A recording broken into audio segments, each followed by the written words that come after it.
नमस्कार। आज का वीडियो मंगल, राहु इन दोनों ग्रहों के पीरियड यानी कि महादशा और अंतर्दशा के बारे में खासियत बताने के बारे में है।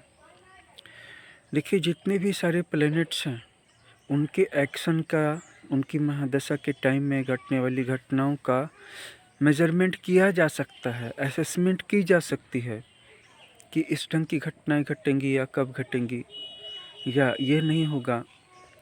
लेकिन राहु और मंगल दोनों ही केओस के किंग हैं, उसमें भी राहु कुछ ज़्यादा ही। इसी वजह से चाहे आपकी जन्म कुंडली में मंगल शुभ हो, राहु शुभ हो या अशुभ हो, दोनों ही स्थितियों में इनके पीरियड में यानी महादशा में और अंतर्दशा में घटने वाली घटनाएं, इनसे आपको सावधान ही रहना चाहिए। सूर्य के प्रभाव से भी घटनाएं बहुत तेज़ी से घटती हैं। खास करके सूर्य की दृष्टि जिस भाव पे पड़ती है, और मैं सिर्फ जन्म कुंडली के टाइम की बात नहीं कर रहा हूँ, जन्मकालिक ग्रहों की बात नहीं कर रहा हूँ।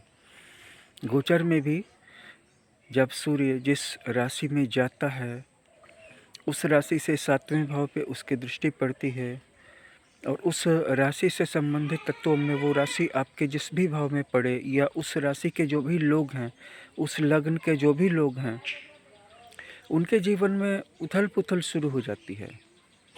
और इस मामले में मंगल कुछ और ज़्यादा ही आगे है और राहु तो सबसे आगे है।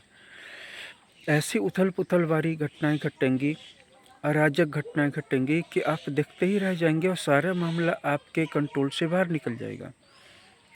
सूर्य का तो है कि विवाद होगा, झगड़े होंगे, लेकिन घटनाएं कंट्रोल में भी बनी रहेंगी।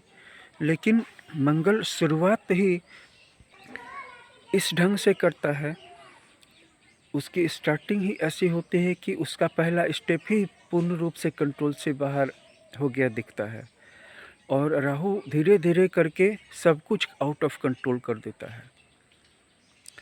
और मेरा ऐसा मानना है कि इन सभी ग्रहों की प्रवृत्तियां ऐसी हैं कि ये पूरी दुनिया में, राहु और मंगल की बात कर रहा हूँ, सूर्य की बात नहीं कर रहा हूँ, क्योंकि सूर्य की दृष्टि में विध्वंसात्मकता है ज़रूर, लेकिन सूर्य तो कल्याण भी करता है, मंगल और राहु भी कल्याण करते हैं, लेकिन फिर भी अराजकता फैलाते हैं।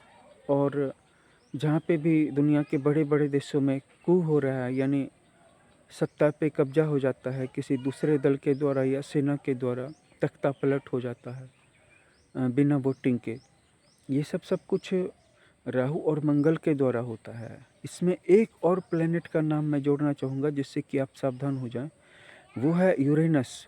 भारतीय ज्योतिषी अभी भी बड़े पैमाने पर यूरेनस की चर्चा नहीं करते हैं, लेकिन फिर भी जब यूरेनस राशि परिवर्तन करता है और आपकी राशि में जाए, या आपकी राशि से 7वें में जाए या केंद्र में जाए, चौथे, 7वें, 10वें में, आपको बहुत सावधान रहना चाहिए, क्योंकि यूरेनस का तख्ता पलट कराने में बहुत ज़्यादा हाथ होता है। और तख्ता पलट परिवार में भी होता है, जैसे परिवार का कोई ताकतवर सदस्य अचानक से कमज़ोर हो जाएगा, या अचानक से उसकी बेइज्जती हो जाएगी, अचानक से उसके सारे अधिकार कम कर दिए जाएंगे। ये सारी चीज़ें यूरेनस भी करता है। और यूरेनस से प्रभावित जातक अगर ताकतवर हों तो ये जहाँ भी जाते हैं ये भी दूसरों का तख्ता पलट करते हैं और केओस मचा देते हैं, अराजकता मचा देते हैं। और यूरेनस का, मंगल का और राहु का कोई लॉ नहीं है कि कब किस तरह से अराजकता मचाएंगे। अराजकता का भी एक नियम होता है, लेकिन इनके द्वारा फैलाई गई अराजकता का या लॉस्ट ऑफ कंट्रोल का कोई रूल नहीं है। कब किस तरह से क्या कर देंगे किसके साथ, इसके बारे में कोई प्रेडिक्शन नहीं कर सकता। They are quite unpredictable. तो इस वीडियो में इतना ही। इनकी दशाओं से सावधान रहिए। इनके ग्रहों में, इन सभी ग्रहों के किन किन राशियों में गोचर हो रहे हैं, उस गोचर का भी ध्यान रखिए कि कहीं उस गोचर की जो राशि है या उसकी जो 7th राशि है वो आपकी राशि या लग्न तो नहीं है। धन्यवाद वॉच करने के लिए।